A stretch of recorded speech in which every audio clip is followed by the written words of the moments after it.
முன்னவனே முன்னிற்க முடியாததொன்றுள்ளதோ.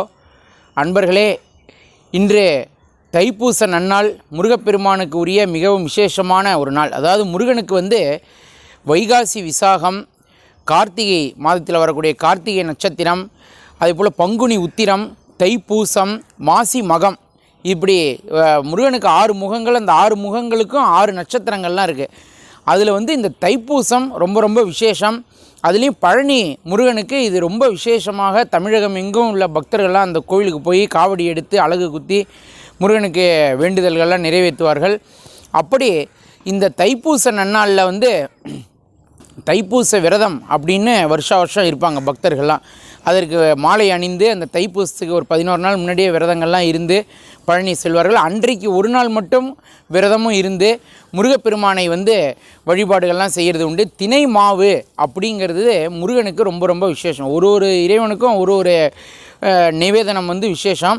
அதில் இந்த தேன் திணை கலந்து இன்றைக்கு முருகனுக்கு தைப்பூசத்தன்னைக்கு தேன் திணை கலந்து அவருக்கு நிவேதனம் செய்து அதை விரதம் இருப்பவர்கள் இன்றைக்கு அந்த விரதத்தை முடித்து இரவு உண்பார்கள். பக்தர்களுக்கும் அதை விநியோகம்லாம் செய்வாங்க. அதனால் இன்றைக்கி அந்த திணை தேன் ரொம்ப விசேஷம். அது மட்டும் இல்லாமல் முருகப்பெருமானை பற்றி நம்ம நிறைய விஷயங்கள் சொல்லிக்கொண்டே செல்லலாம்.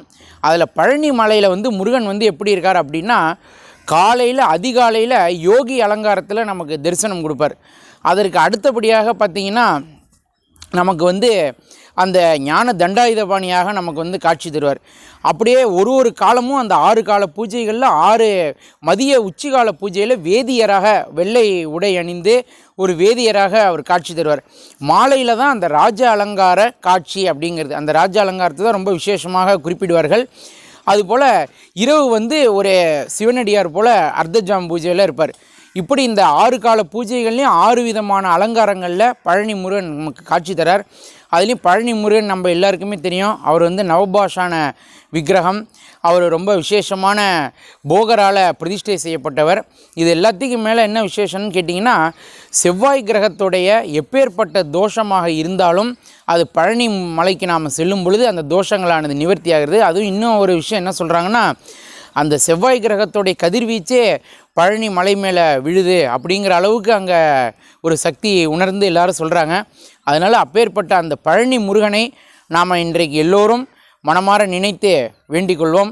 பழனிமலை ஆண்டவனுக்கு அரோகரா. நல்லதே நினைப்போம், நல்லதே செய்வோம், நல்லதே நடக்கும், எல்லாம் நன்மைக்கு.